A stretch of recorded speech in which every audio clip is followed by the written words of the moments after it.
Hello and welcome to When I Stop Fighting, the podcast, where we talk about the fight or fights that so many of us engage in this lifetime, as well as ways to help alleviate those fights. My name is Daryl Dittmer. Let's get started. Welcome to When I Stop Fighting, the podcast. My name is Daryl Dittmer. Today I'm joined by Nick Pollard, a.k.a. the People Displeaser. Nick is a recovered people pleaser and a recovered alcoholic who is committed to helping others achieve the same. If you haven't seen his videos on Instagram, Facebook, TikTok, or YouTube, you have done yourself a grave disservice. As a recovered from a whole bunch of BS guy myself, as soon as I saw a couple of Nick's videos, I said to myself, this dude gets it. Welcome, Nick. Thanks for coming on. Thanks for having me, Daryl. I appreciate it. Yeah, thanks for being here, man. Well, I'm feeling like we're going to have a great conversation. As I mentioned, I loved your videos. I'm fascinated by how you do that, honestly, because that's not part of my gig. I'm just, I'm not that guy yet, but I'm working toward it, man. Well, it's not going exceedingly well at the moment, so maybe if you can figure out how to do it better than me, I'll follow you. Yeah, well, we'll share some notes. Sure. I'll figure out how to do that sort of stuff. I do these little, I don't know. I don't think I'd call them creepy, but they're kind of like these little videos. I'm sitting talking about something, and you have context, and you have breaks, and you have all kinds of cool stuff. So I'm drawn to it. I'm absolutely drawn to it. I think it's the coolest thing ever. But so to get kicked off, the story is always a big part of what I like to share in terms of getting to know my guests, and my interest is in what brought you to the point in your life where you became the people displeaser. So, full disclosure, the people displeaser moniker, if you will, the name actually came from a very talented musician friend of mine named Marcus Elliott. And he's incidentally, I see you're wearing a Detroit t-shirt. He's a jazz musician in Detroit. Extraordinarily talented. And he and I were in a coaching course together that was terrible. So in this, he was like, how to launch your coaching platform online with a guy named, maybe I don't know if it's defamation, but whatever. It wasn't a great course in my opinion. And we didn't like the course, and it was facilitated by who was in our cohort. The guy was kind of facilitating it poorly, and I was getting irritated in the videos, right? Because that's really all it boils down to is if you want to launch a coaching course online, if you want to launch a coaching program online, you have to be online, right? So you have to make videos. You kind of have to get past yourself and get real with, what do you want, and can you get past embarrassment? Can you get past all that stuff? So I'd say in that way, it's proven helpful, kind of in hindsight. But anyway, I was getting irritated at the course, and I remember the first video I did with a thumbs up. I did on people pleasing, and I was like, hope this helps. Like me being a dick, right? And Marcus was like, you should just throw a thumbs up and be like, hope this helps, because that was everybody kept saying that in the course. And then it just kind of evolved, right? I was doing all this people pleaser videos, and I was on TikTok at the time, and I just put in people displeaser as a handle just to see if it would pop, if anybody had taken it, and the answer was no. And then that turned into me changing my moniker across all platforms. So it was like the people displeaser was Facebook, right? Which was Instagram rather. So IG didn't have people displeaser; it had the people displeaser, and that is the channel that's exploded. So it's interesting that that's where most people find me is there, right? But I'd say that's the moniker itself was not intentional. The moniker came about on accident, but the change in my persona started to arrive around the age of 29, at which point my life had fallen apart. It turned out that I'm just going to be really honest with you on this one, if that's all right. And I'm just going to kind of go for it. It turned out that my dad was a really bad guy. And he had really hurt me when I was a kid sexually. And I didn't know that for many years of my life. And I had kind of buried that beneath, miles and miles of trying to make him like me. And at one point, we had found out that he had potentially hurt one of my nephews, and it sprung a leak in the dam of my memory, right? Mm-hmm. And as the water began to seep, and then as it became more of a zephyr, and then as the dam broke, my life really imploded. And I spent about 10 years in various amounts of coping and pain through, the first bout of alcoholism, I'd say in 2009, kind of lasted until 2011. And then I managed to get a handle on it. It was like, it was fine.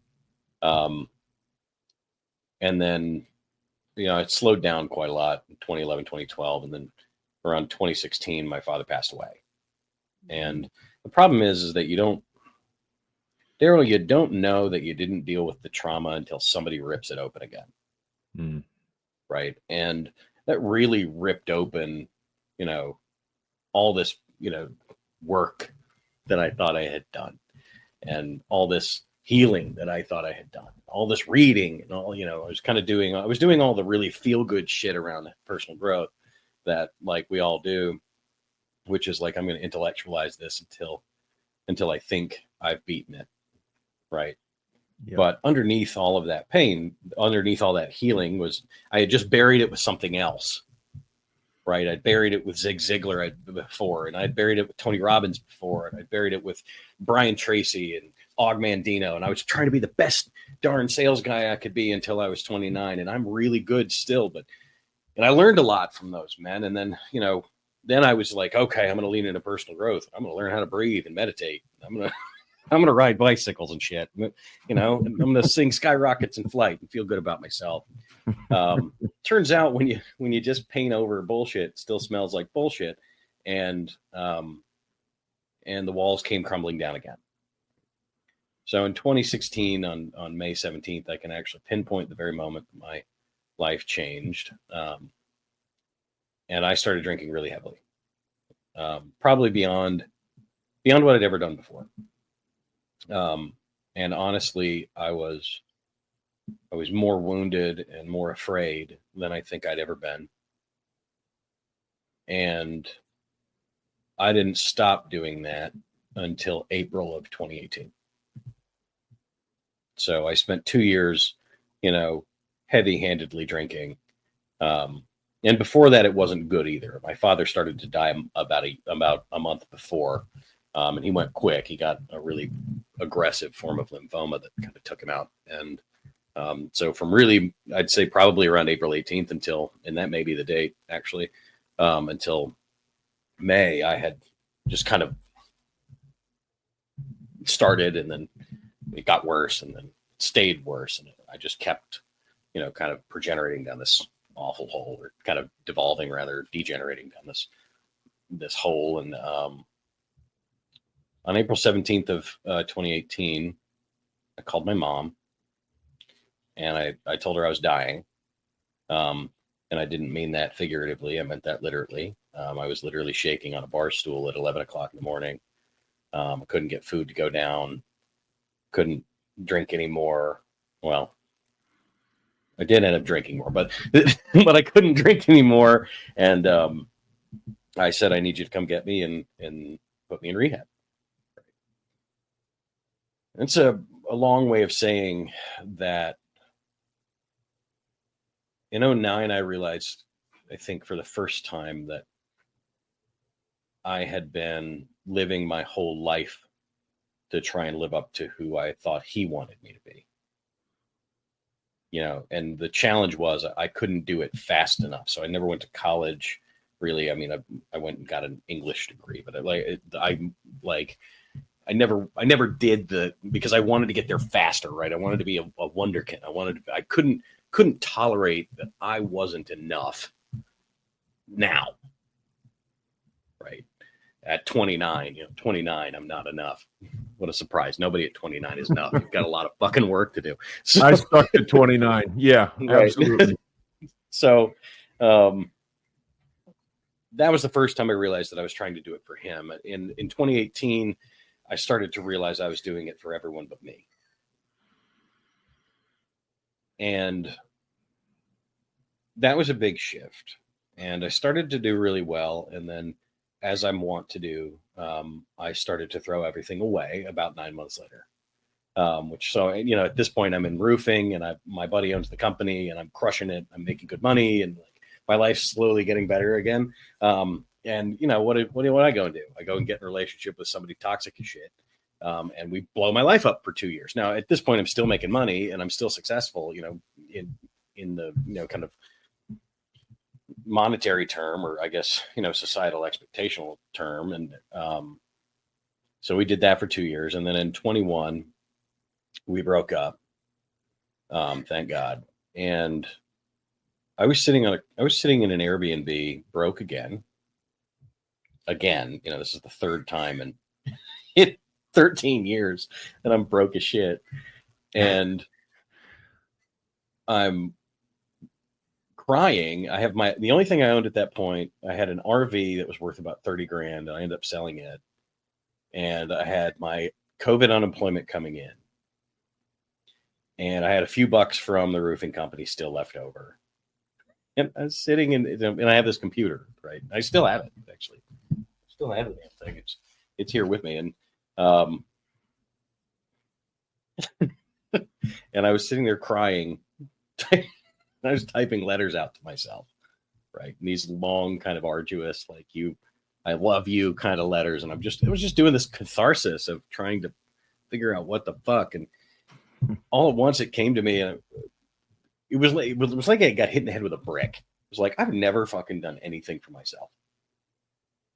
I've never made a decision that was just for me. Right? Not one time in my life.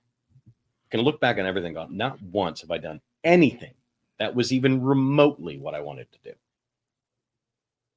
And I've always, at that point, wanted to travel, and I still do travel quite a lot. And I had this kind of moment where I was like, all right, where can I go? The only thing that I thought was open was the United States. So I'm like, well, I've got the RV, but gas is $5 a gallon, and it's a V8 Detroit diesel. So it's going to cost me $1,000 to go from here to, Las Vegas. So I don't want to do that. Right. And so I just Googled what countries are open, and Costa Rica popped up. And I was like, okay, well, I could do 2 Costa Rican weeks. I'll file my unemployment when I get back. It won't be a big deal. And I'll just do the thing, right? I'll just go down there. And I did. I booked these tickets. And on April 4th of 2021, I left for Costa Rica, and I didn't turn my ass around from traveling for 2.5 years. Very cool. And by the way, I only intended to go for 2 weeks. So I kept taking this exit ticket from Costa Rica and changing it. So it went from so the exit ticket from Costa Rica turned into an exit ticket from Mexico, which turned into another ticket to Mexico. And then, so I actually had the same return ticket.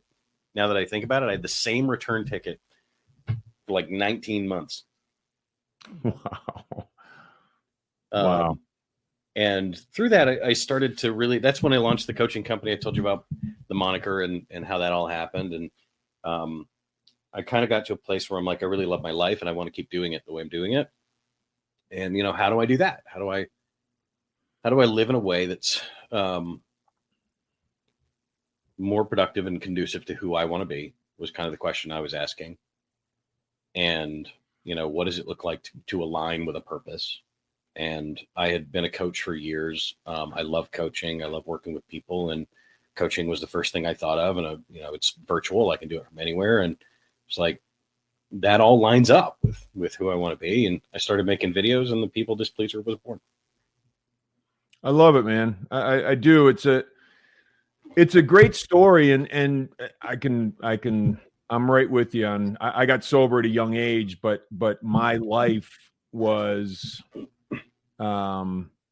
disastrous especially in the younger years, but before Sure. I got sober, because I was doing everything for everybody else and I wanted to please everybody else. And that was the only thing that really mattered to me, is if I matter to you, or if I do the shit that I think you want me to do, then my life is okay. Right. And Right. that's just a horrifying way to live. And, I got sober, and just because we get sober doesn't mean, oh, everything's great all of a sudden. Oh, right. it makes it so much worse. It does. It sucks because you can't get away. Right. Sure.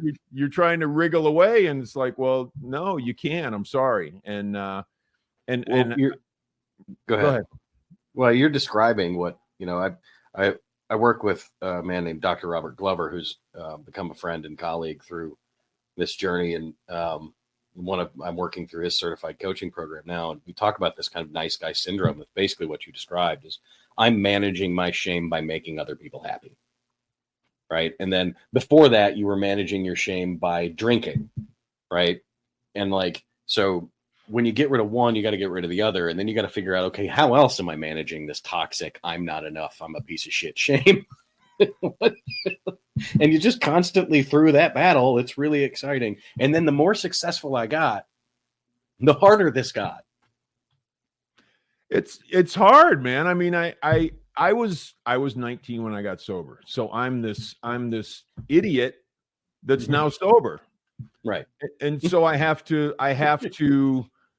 figure out what happens with life now. For me, I got involved in the 12 steps. That was just a Sure. place where I could, what's that? It's helpful. It's been very helpful. Yeah. I found a framework. I found a way of living. I didn't look at it like that at the time. Sure. But, it was a framework, and it was a way of living for a kid who probably stopped, any sort of emotional moves forward at, Sure. I don't know, 10, 11, so here I am. And I didn't come from any money or anything like that. So I had to figure it out. Like, how do I do life now? And the 12 steps was that framework for me, and Sure. mentors and that sort of thing. It sounds like mentors have been very helpful for you also. I'd say some. I was on the road, and I've never really had strong male people in my life up till recently. And boy, what a change that makes. I mean, what a difference it makes to have men in my life that care about me and want me to succeed. So yes, I think the 12-step programs helped me get sober. They didn't really help me stay that way. Because I didn't have access on the road. Mm. So I was just kind of like, how do I keep myself from doing this dumb thing? I know it's going to screw me up. So it was just, it's what I learned a lot from them, which, just one day at a time. Like, I'm not going to drink today, and, then I won't drink tomorrow. And, the same goes for dieting. I'm kind of on a weight loss journey right now, about 35 pounds overweight. And that's not a lot for me. I'm a big dude. But like, it's, what do I eat today, not tomorrow? And, how do I manage this tomorrow will be tomorrow. Right. And I think that nice guy syndrome is kind of the same, but it's the same thing. I agree.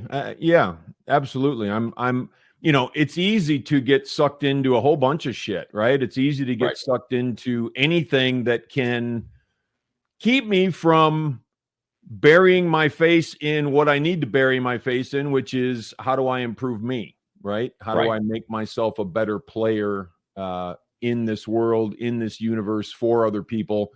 I've never, I've coached basketball, but I've never coached humans necessarily, or at least formally. I've done a lot informally and sponsored people and that sort of thing, but I've never formally coached anyone. And I wonder what that journey is like, because it sounds like in giving back, it's a great sort of way to move yourself forward as well.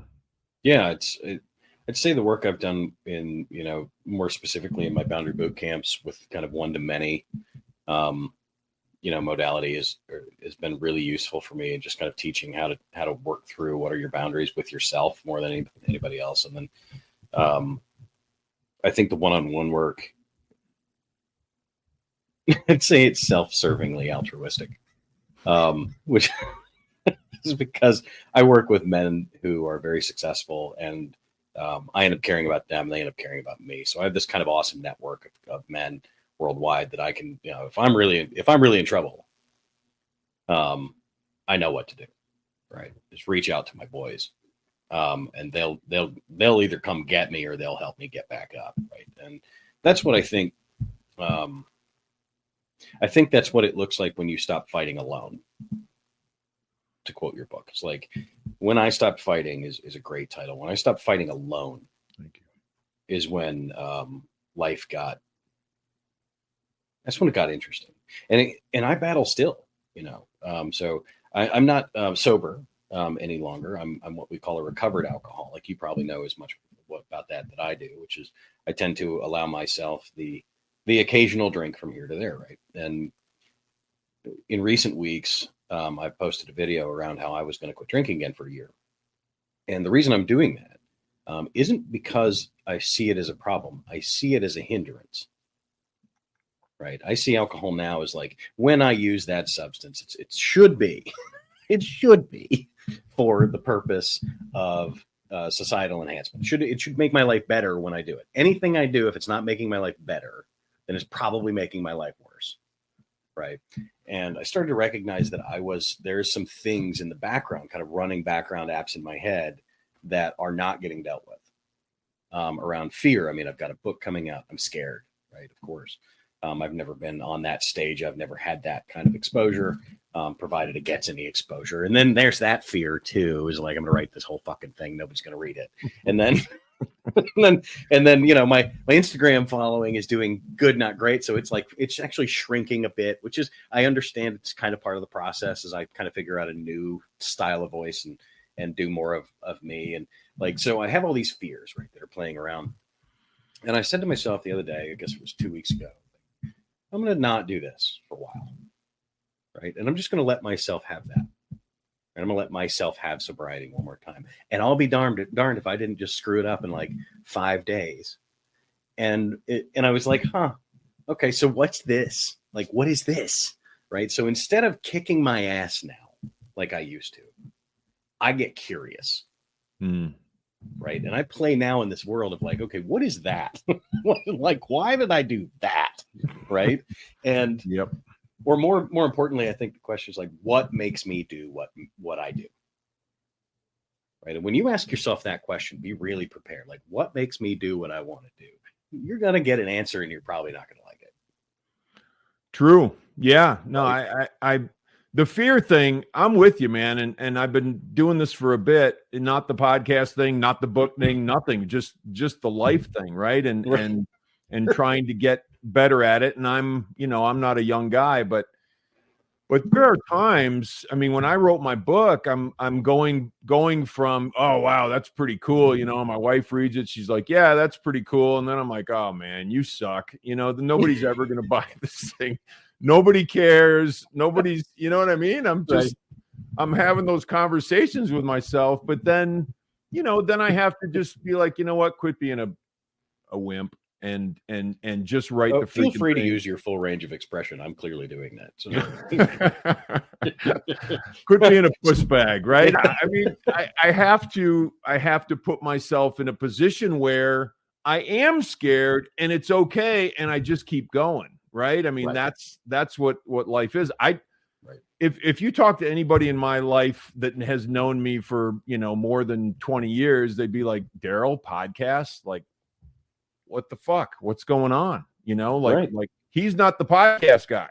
He's not, he would never be a guest on a podcast. He would never do a podcast himself. It's sure. But these are all the things as I, and I say this kind of tongue in cheek, but not really. As I grow up, right, I figure out what I need to do, and I'm continually led. And it sounds like you're led, and you're just going. And I love the fact that you ask yourself those questions because that's what it takes. And then for me, I have to be able to stomach the answer. And usually stomaching the answer has to do with just shut up and fucking do it, Right. Well, I mentioned earlier that, my Instagram's it's not going great right now. That's fine. Right. And I know what to do to fix it. It's record videos and post. That's it. That's it. It's go find my voice again. Right. But that means I have to commit to some shit I don't like doing. I don't want to do 3 videos a day again. I'm tired of it. I've been doing this for 4 years. I'm so tired of how much more can I say about boundaries, for God's sake? But if I look back at my videos, I really didn't talk about boundaries much. If I realistically look, I think there are 12 videos that did pretty well around the boundary conversation. 12 in 3 years. And I'm known as the boundary guy. Right. Yeah. So what I'm known for is what I show up as. It's not about, and that's what I think people, and if you're listening and you're trying to get sober, or if you're trying to figure out, who you are, or you're trying to break people pleasing, whatever pattern that is, it's like you are who you pretend to be. So be really careful who you pretend to be. Right. Yeah. Kurt Vonnegut said that many, many years ago. And it's something that stuck with me. It's like our minds are very powerful things. Yeah. Yeah.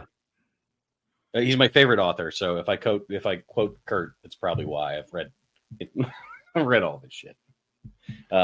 Incidentally, he was a ravenous drunk. He talks about how he would sit in his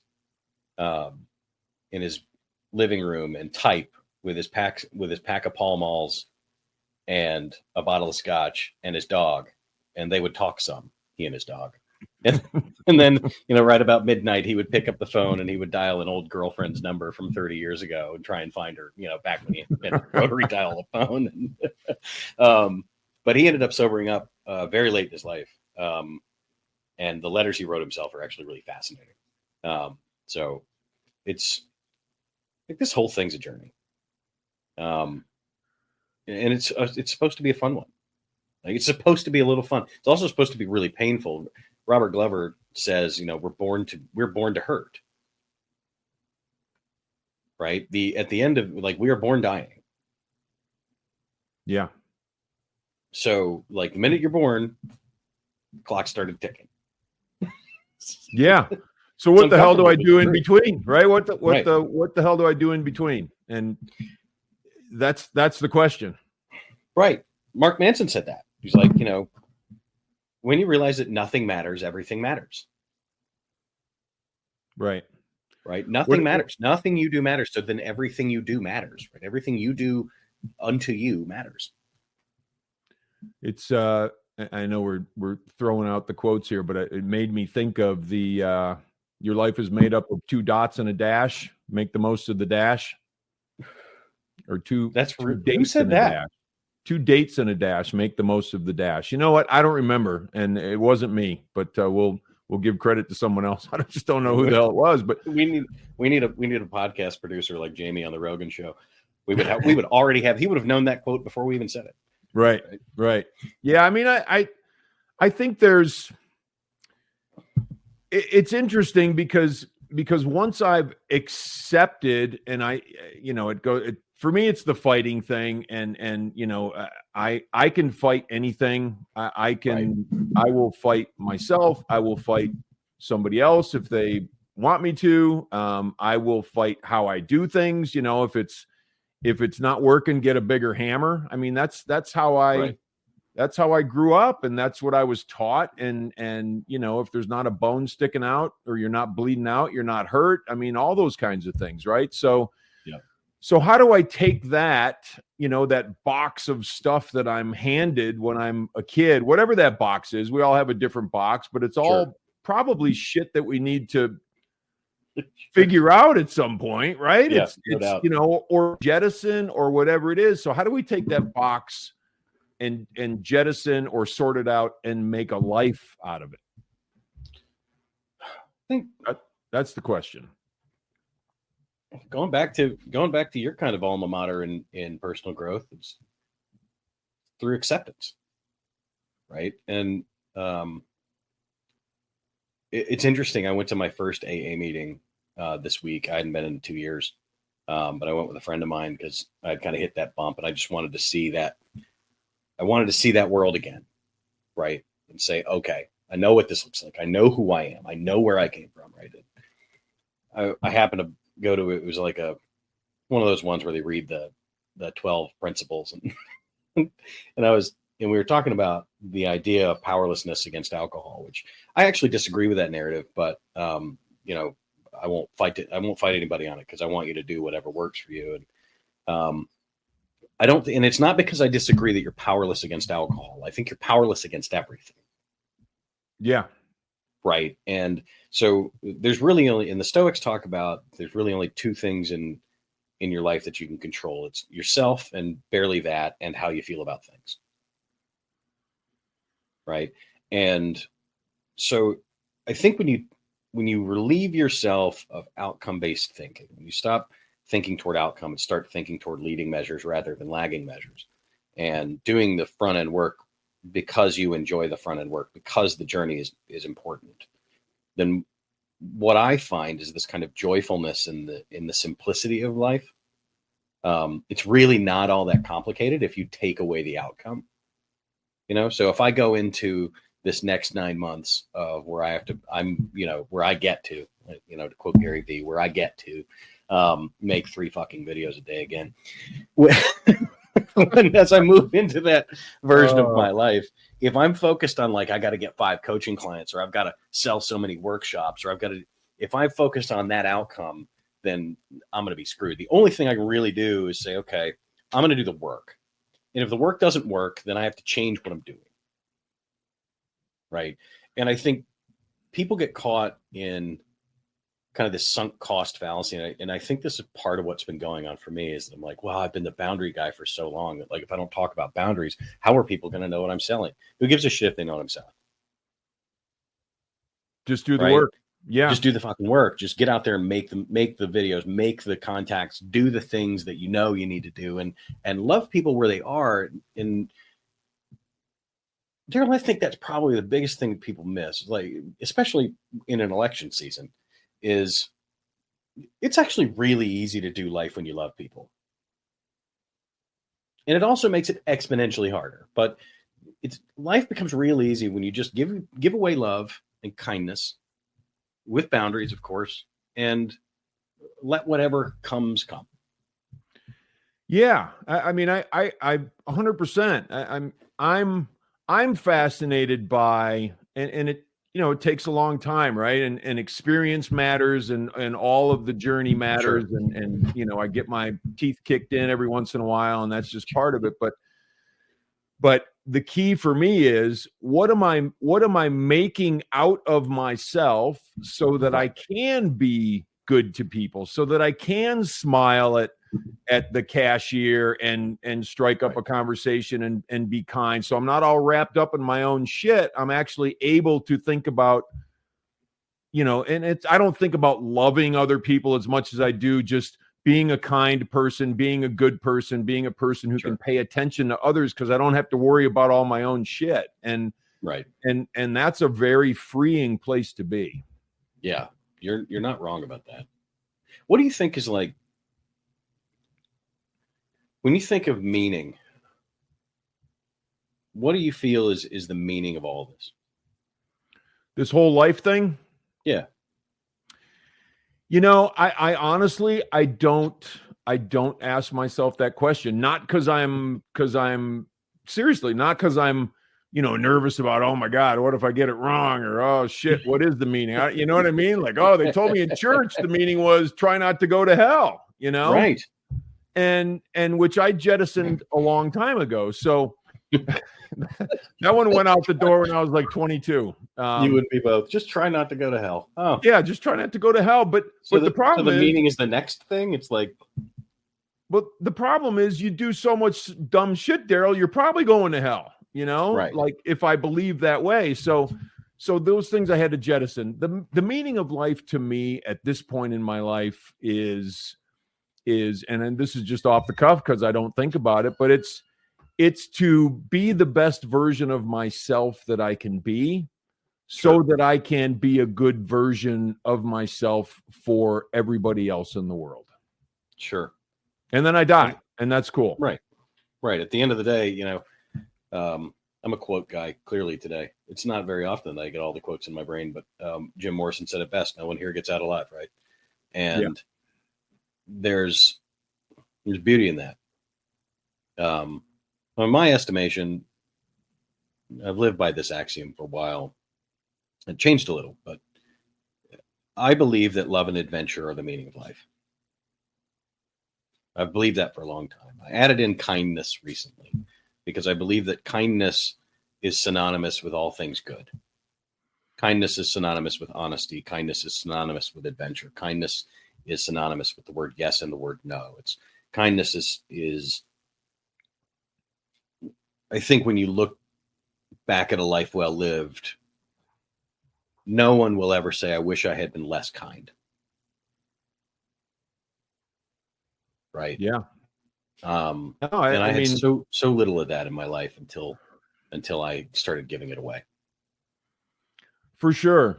The evolution of, starting out with only giving a shit about what I can get, only giving a shit about what matters to me, only giving a shit about, what's in it for me. Right. Right. Like as that sheds, and that can be like wriggling out of a freaking, I think of, what was it? Ace Ventura: Pet Detective, when he comes out the back end of a rhino. And he's like, oh man, and he's wriggling out of this thing, and he just flops on the ground. I mean, that's what it's like, ripping away all of these layers of me. And right. when I rip away those layers of me, an entire panorama opens up, right? Like it's this whole new world of like, holy shit, I can be useful and I can be helpful. And even if I just smile at someone on the sidewalk, maybe I'm helping them have a lot better day than they were having before that, and being able to think about those kinds of things is a blessing to me. And right.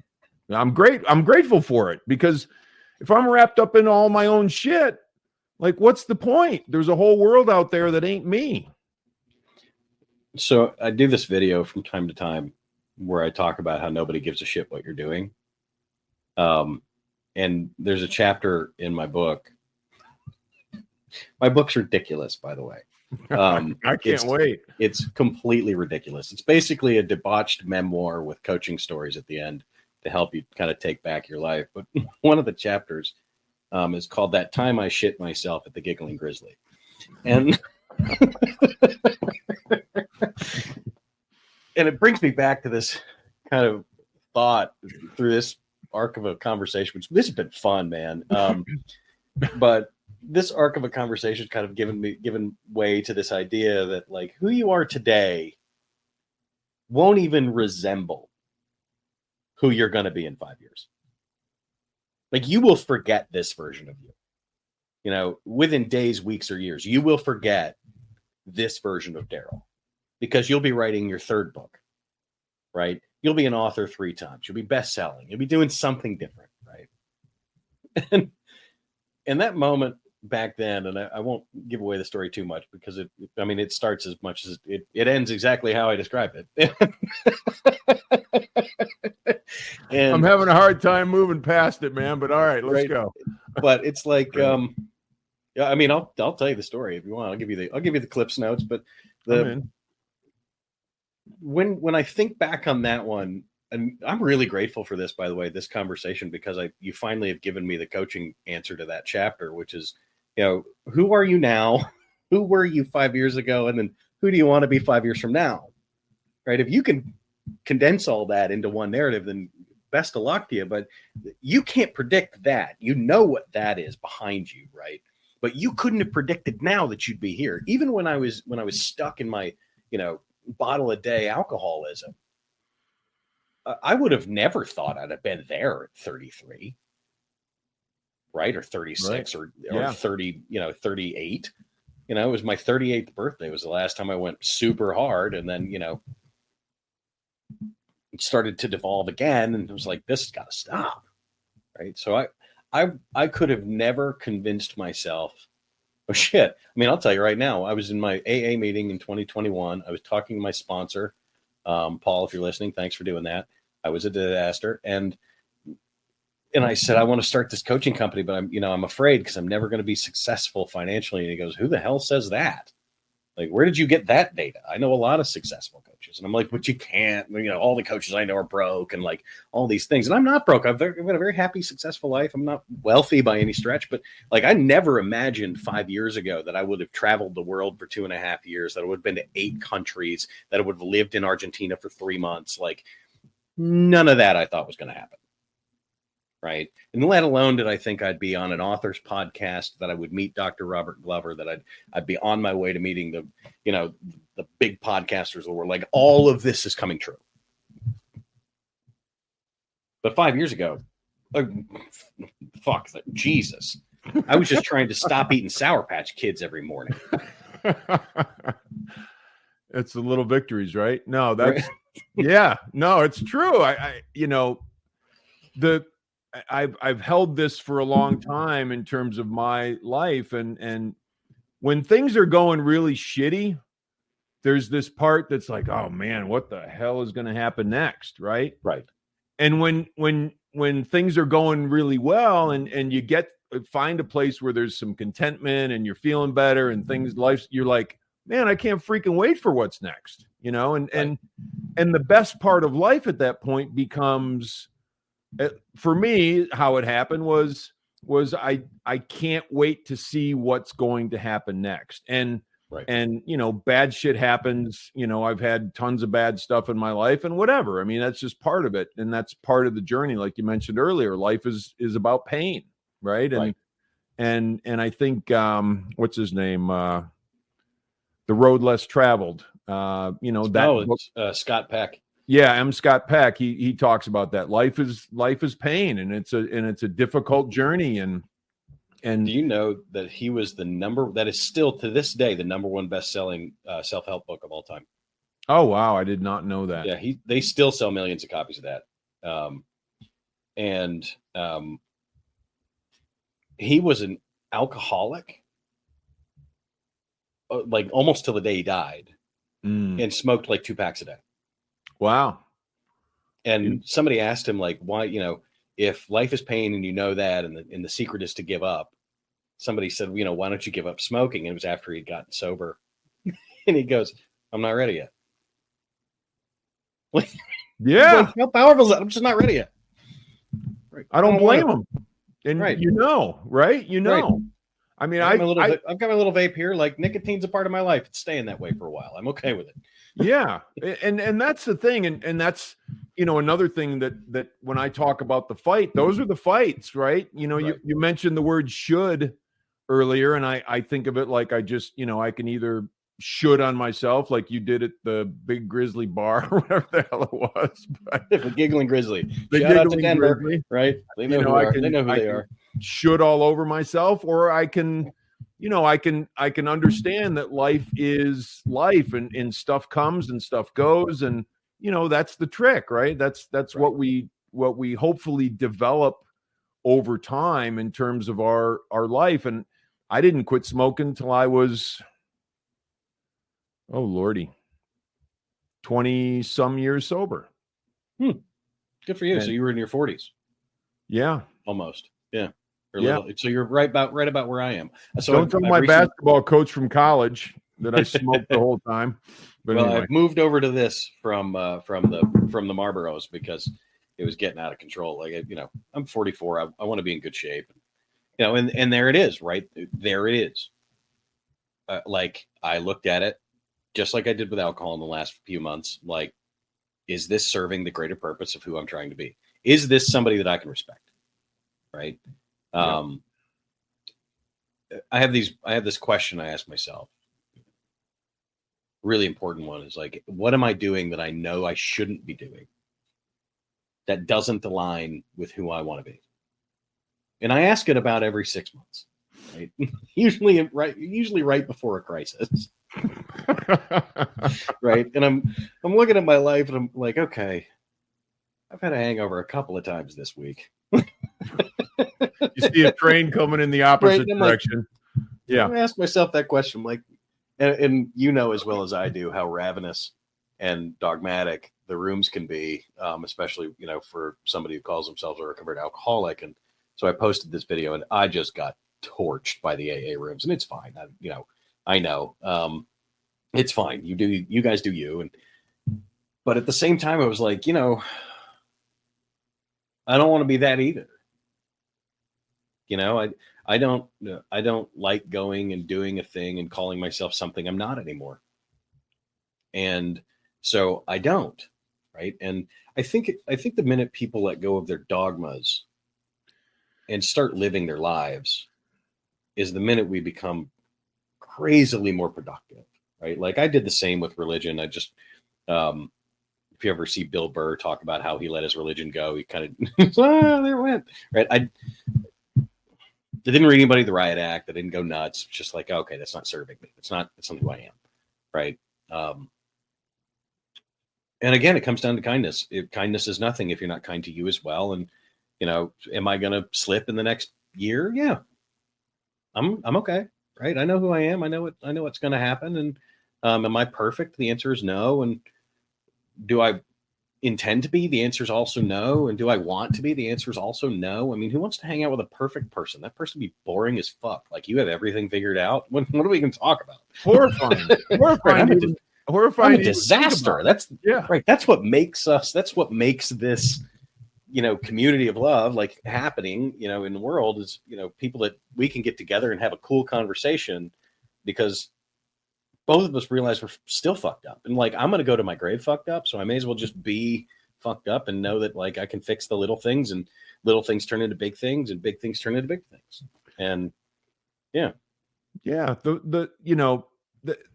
There's a word that I love and that I've just kind of latched onto of late, but it's allow. You know, like I have to be able to allow myself to be fucked up, or I have to decide that I'm going to change that piece. And there is no other way, because the only other way then is just friction. If I'm doing it differently than that, I'm either allowing it or I'm changing it. And if I'm not allowing it, and I'm there's a part of my book called Turning on the Ass Kicking Machine. I can just turn on the ass kicking machine and kick my own ass around for years about something that I know I need to change, but I'm not changing. So I just keep kicking my own ass. Like, what's the point of that? And there is no point, but it takes time to understand that. Sure. That probably the point is that I need to learn to stop kicking my own ass. You know, you mentioned the rooms, and I haven't gone to a meeting in many, many moons. And for no other reason other than,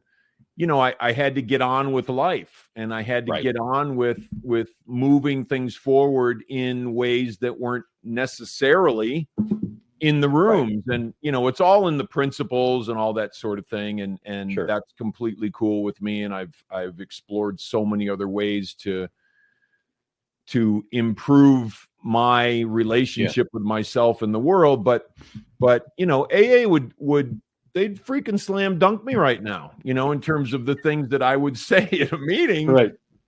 You know, and I don't want to mess anybody else up, but I also, you know, there's this part of life that isn't necessarily contemplated in the rooms, which is you can be totally free. And that doesn't mean totally not fucked up, because you can still be fucked up, but still be free.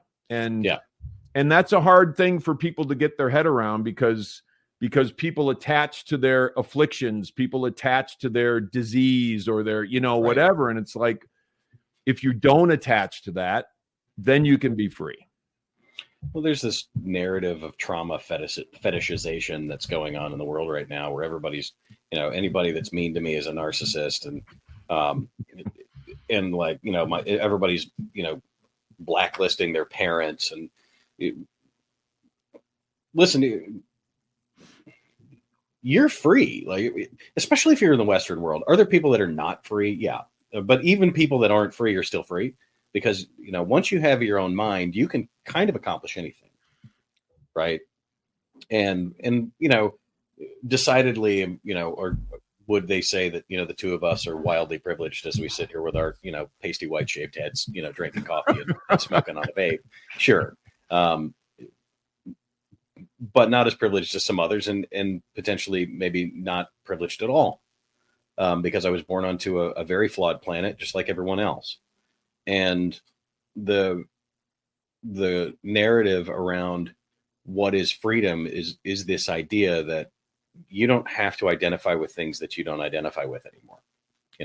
I had some friends that I really love, and they're still good friends, and they'll always be friends. And when I quit drinking, they're like, "What, are you not going to drink with us anymore? Are you too good to drink with us?" Yeah. Yikes. Right? Yeah, the answer is yes to that. Yeah. Does that make me a bad person? No. Does it mean that I have kind of a different set of rules and targets that I'm aiming at, that I want to be something else? Then the answer to that is also yes.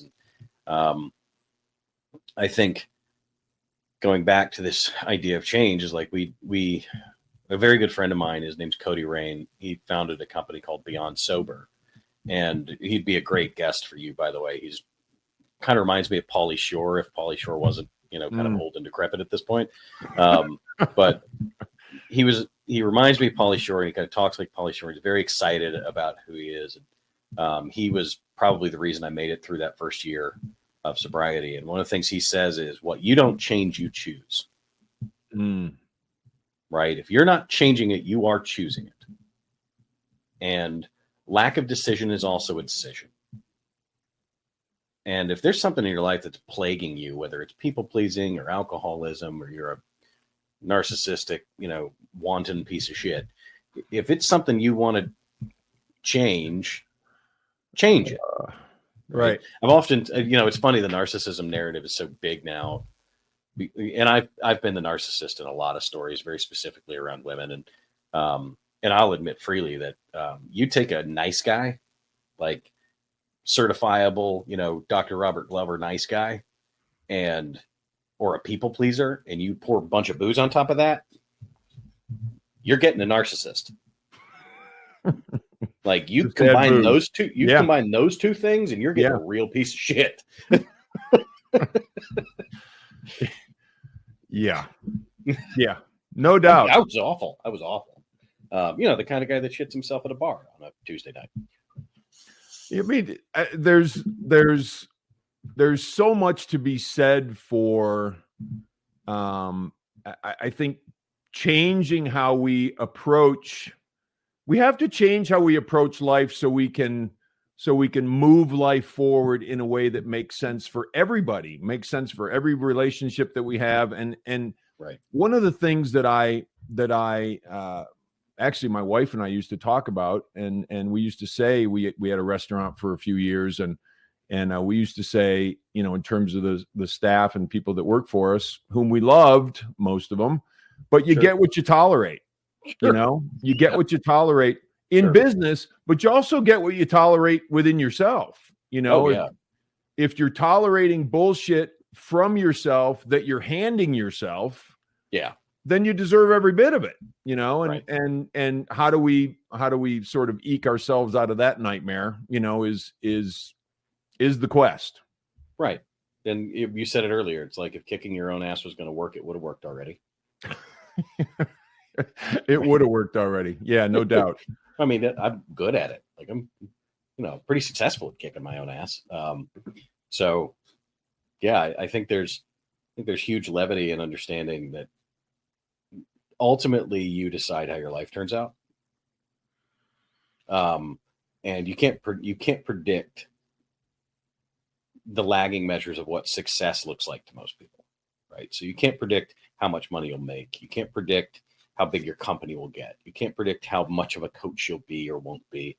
You can't, there's no real delineator for how you look at, I mean, there's delineators, but there's really no predictors. There's no, correlation doesn't always mean, operate against causation, which, I could have founded eBay too, or I could have founded, PayPal too. But would I have turned into Elon Musk? Right. Well, the answer is no, because I'm not crazy. Right. And I actually love that guy. I think he's even said in podcasts, like, you wouldn't want to live in my mind. I'm it's sure. scary in there. It's painful in there. And I think that when people start to realize, and I had to realize this, that I don't actually want to be a billionaire. I don't want any part of that. I don't want the mega yacht. I mean, you give me one, I'll take it, but I don't know how I would pay to operate it. Right. So when you think about, I don't want any of that. I want a quiet, relatively obscure life, which I've managed to screw up already because I've become, I have a modicum of fame, but a quiet, reasonably, I want to be able to like go on a trip when I want, right? I want to be able to buy my girlfriend a nice ring. I want to be able to I want to buy nice jewelry for her. I don't care much about clothing. I don't care much about shoes. Like I buy 2 pairs of Zero shoes every year. I don't care. And I want to go to a nice gym. My wants are really simple. And when I have them, but you get there and you're like, well, shouldn't I want more than this? No. I mean, whatever people want, they want, and that's cool. I grew up, we didn't have much, we had enough money to feed us and clothe us and, Sure. Blah, blah, blah. And we were fine. Like, it wasn't like we were poor. My dad was a mechanic and whatever. But when I was younger, I had this idea of success that was, money and cars and blah, blah, blah, this and that, right? Like all this stuff. And then at some point, I don't know how long ago it was, but at some point, after just kicking the shit out of myself for a long time, trying to get all those things, I'm like, all right, well, if I have any more surgeries and I have any more problems and I have any more issues, I'm not going to be around that much longer, So I've got to figure out what success is for me. And for a long time, success has been waking up in the morning with a smile on my face. And there's a lot of shit that goes into that equation and into that formula, but waking up in the morning with a smile on my face is success to me. And I'm fortunate to say that's what I do now. And I thank God, I'm not. Yeah, that's just it's cool. It's a little too simple, isn't it? It is. It's so freaking simple. And everything in my life I've had to boil down from like this gargantuan freaking nightmare to like this little thing that's like, oh, it's the size of a peppercorn. I can get my head around it. It's all really simple. Somebody said that about my channel is that I oversimplify growth. Well, yeah, because it's simple. So simple. It's just do the fucking work. Right. Right. Right. Like, I used to think that I had to have all these trinkets. Right. So instead I started getting tattoos everywhere I go. Right. Like I've got this hamburger that my girlfriend drew for me on my arm. It's called a chivito. It's a sandwich I had in Uruguay. And by a sandwich I had in Uruguay, I mean, I had it 5 times in 3 days. Nice. Because my brain is going to overdo everything. Oh, yeah. Right. And they are like 1,500 calories. I waddled off the plane in Panama. Right. And so what? Right. So what if I've got a few extra pounds? Like, and if you're listening and you're feeling that too, it's like, it took me 2 years to get to the weight I am. It took me 2 years to get down underneath it too. Right.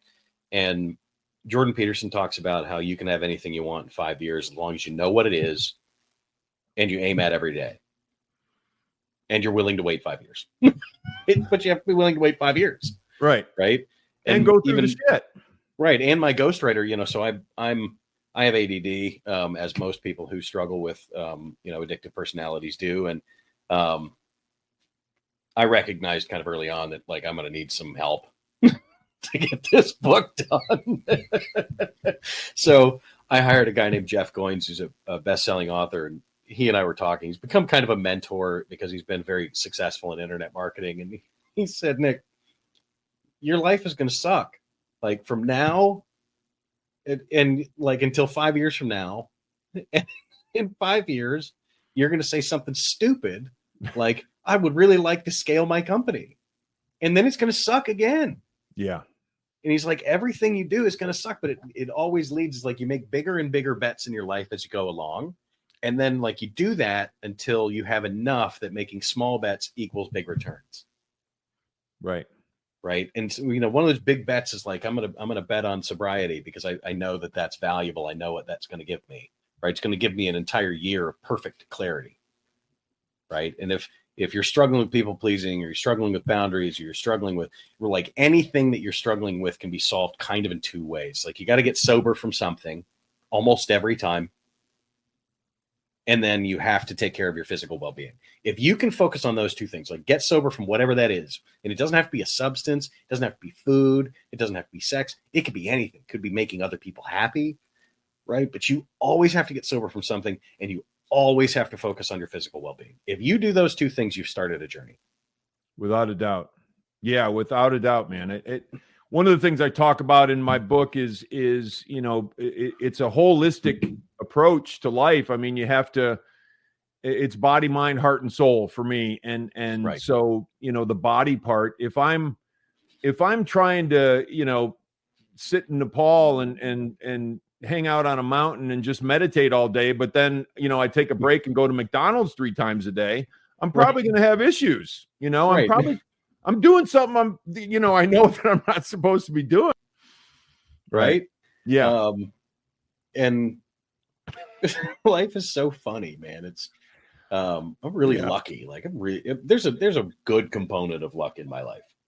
Like, but it's weird that, it seems the harder I work on myself, the luckier I get. And the more kindness I can bring to other people, the more connections I create, the luckier I get. And the more love that I can give freely because my cup is already overflowing, the luckier I get. And I think if I was ever going to lead off of a podcast and say a thing, it would be to say that the chaos of your life will never stop. So you may as well be kind. I love it. Yeah, I love it. No, that's great stuff, man. 100%. I've loved the conversation. Very cool kicking it back and forth with you. And to wrap it up, and I'll put all this stuff in the show notes, but how do we find you out there? I know you're out there, and sure. I'm relatively easy to find. You Google my name, I'm the first person that pops up these days. Pretty cool. That's very cool. It's very cool. So to answer to that, my book is coming out. I think we're looking at a 2025 release date, but as an author that I say that, and it'll probably be 2026. But look for my book. It's called I Hope You Hate This. It's actually it's juxtapositioned, I guess, or juxtaposed. Yeah, that's right. Says the author. It's I Hope You Hate This, and then underneath there's in parentheses, I hope this helps. And that's going to be kind of a debauched memoir of learning and what did it mean to me to, of course, shit myself at a bar, and what did it mean to wake up next to a lover that I really wanted that I could never have, and like just kind of these long stories of figuring out how to love myself. And then, but in the more immediate, I am launching my Boundary Boot Camp, which is coming out. You'll see an invite on my Instagram pages and all my other pages as well to a free seminar. It's a 2-day kind of work called Rebellion, how to stop people pleasing, and through that you can get involved in the Boundary Boot Camp, it's going to be rebranded, but we're calling it Boundary Boot Camp because we're recording this in August.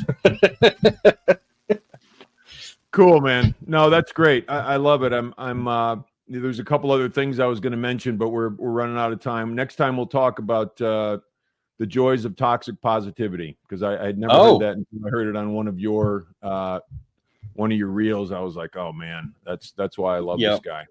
There's two things in that vein that I'm playing with right now is toxic positivity and toxic hope. I heard from a who was it? I don't think it was a actual mentor of mine. I might have heard it on a cassette tape when I was in my 20s. But hope is another word for postpone. Does that? Yep. That rings with you. It really is. It's like I came up with the idea of toxic hope on a call with a client of mine. We were talking about the idea that he needed to move on from a relationship. And he said, I can't figure out why I continually engage. And if you look at how toxicity functions in a relationship, it's like, especially if it's somebody that's kind of inherently toxic, It starts out really, really good. And then like you have this moment where it dips, right? And then you level out at that bottom function for a little bit, right? And then you correct to about halfway to where you were. And this kind of step ladder just goes down all the way through the relationship, right? And it just continually gets worse and worse and worse. But the reason that toxic hope is so important in that narrative is because, especially if you're a people pleaser, is hope is also kind of a dopamine response item, right? In terms of emotion, like you see improvement, you get that dopamine hit from it. You're like, yeah, more of that, right? So then you end up kind of craving the down cycle because it gives you that hopefulness hit over and over and over again until the hopefulness is just simply that they don't kill you. And then you're in hell, Right. And then you're living in, and then, like I had in 21, there I am in a narcissistic relationship. Both of us were equally toxic at that point. Because I've said, if you put alcohol on top of people pleasing, especially if you put a lot of it on there for an extended period of time, it tends to turn you into a liar. It tends to make you self-centered. It tends to make you dishonest. It tends to make you unkind. It takes away all of the things that I know I am. And as I did that, that's probably where it showed up first, was that timeline of narcissism. I was able to kind of post-mortem look at it and go, holy crap, this like kept getting worse. Right. But I wanted so much to be loved that I would hope for it. And that's where that toxicity shows up. It's like hoping for the best and expecting the worst. I think that's a jack off narrative that people shouldn't engage in. Yeah. Yeah. I look at it like, we're always on a launching pad, and how much horse shit is on the launching pad with us, right? Like how many things do we have to kick off the launch pad, right? Get out the snow shovel and kick off all the horse shit and all the stupid stuff and the addictions and the hope, the toxic hope, the toxic positivity, whatever it is. Like you said, there's a million things that could be sitting there next to me on my launch pad. And as long as all that stuff's weighing me down, I can't launch, Right. Well, and, you and I are going to continue to do this. And I hope we get on another one of these. I really enjoyed this, but it's like people who say to me, like, I feel like I can't get my head above water. Well, yeah, let go of the anchor, dumbass. Like, yeah. Okay. So everybody's dragging you down. Maybe let go of a few. Right. Help, right. Right. And even if it's your parents, like, I think this is, I see it all the time in the people pleasing world, is like, well, I set a boundary with my mom, which is impossible to do because your boundaries aren't with anybody else. They're with you. So there's problem number one. And then problem number two is my mom didn't respect my boundary. And okay, well, she's probably not gonna, because you've been operating this way for 35 years and you expected her to change overnight.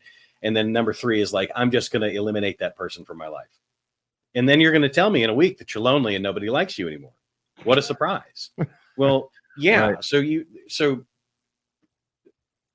too often we think that the line between good and bad, like people pleasing versus being a narcissist, and we're trying to find the balance, right, between those two axiomatic extremes, that idea of like, here's one toxic thing and here's another toxic thing. Well, that through line is insanity by its design, right? This is why sobriety never worked for me, right? Because I wasn't drunk and then I was sober.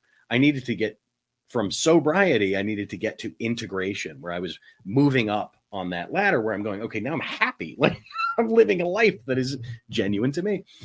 And I think when you realize that it's not about being the opposite of what you're being, it's about getting off of that plane of existence, then you can start to accelerate, because the line is lateral. The movement needs to go up. Right. And when you're pointing upward, you're not on that line anymore. Right.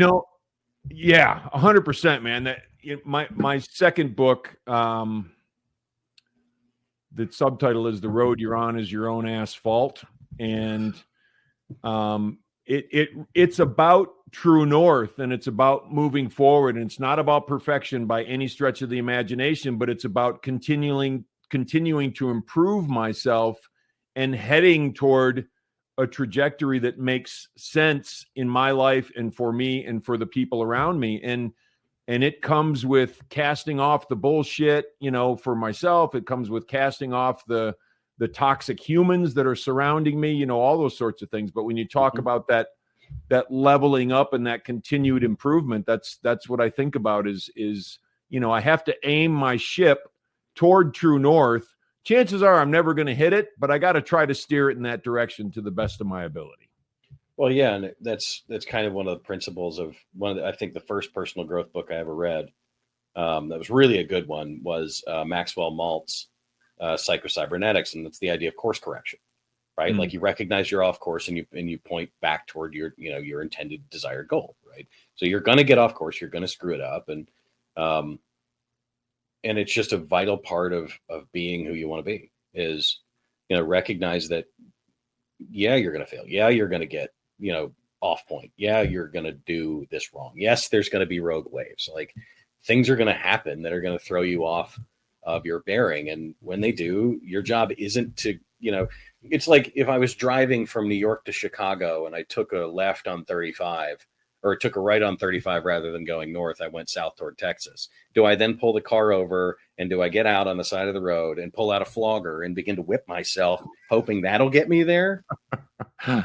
Right? Yeah. Do I need to flatulate myself in order to go where I want to go? No, you get off on the next exit ramp, you figure out the directions and you point the car north. Like you don't set the car on fire and call it an evil piece of shit, right? You get out of the car, and think, oh, well, all I have to do is think these beautiful thoughts and my car's going to turn around. Right. All I have to do is turn around. Okay. Yeah. Sorry. Whoops. Right. Yeah. I learned that phrase in the very first workshop I ever facilitated was, and I was young. I think I was 33. I was working in this environment that I was way out of my fucking league. I mean, these are like VPs of sales and I was terrified. And my coach and my business partner at the time pulled me aside right before the course. And he sat me down and he goes, "You are about to fuck up all the time for 2.5 days." And I went, "Great. Thanks for the pep talk, JP." And he goes, now listen, what you do instead of going to the sideline and kicking your own ass is you just look up at the crowd and go, "How fascinating." Right. So, I mean, I suppose I could leave off with that too. Look at your life and be fascinated because listen, you're not going to get it right. So it doesn't matter. It doesn't matter. Right. Just be fascinated, be curious and love yourself. 100%. Keep exploring. Right. Yeah. Yep. Keep exploring.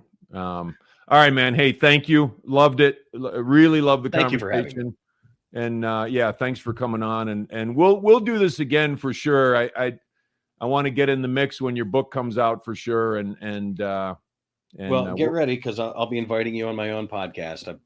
I have set my target on doing 1,000 episodes. Cool. Yeah, I'd love it anytime. I think that's probably an interview a day for 3 years. For the rest of your freaking life. Yeah. Right. No. Yeah. No pressure with that. I mean, shit, that should be easy. Right. Should be fine. No, that's all good, man. Good. I'd love to do it. And thanks again, brother. I appreciate you coming on. Thanks for having me, Daryl. All right, man.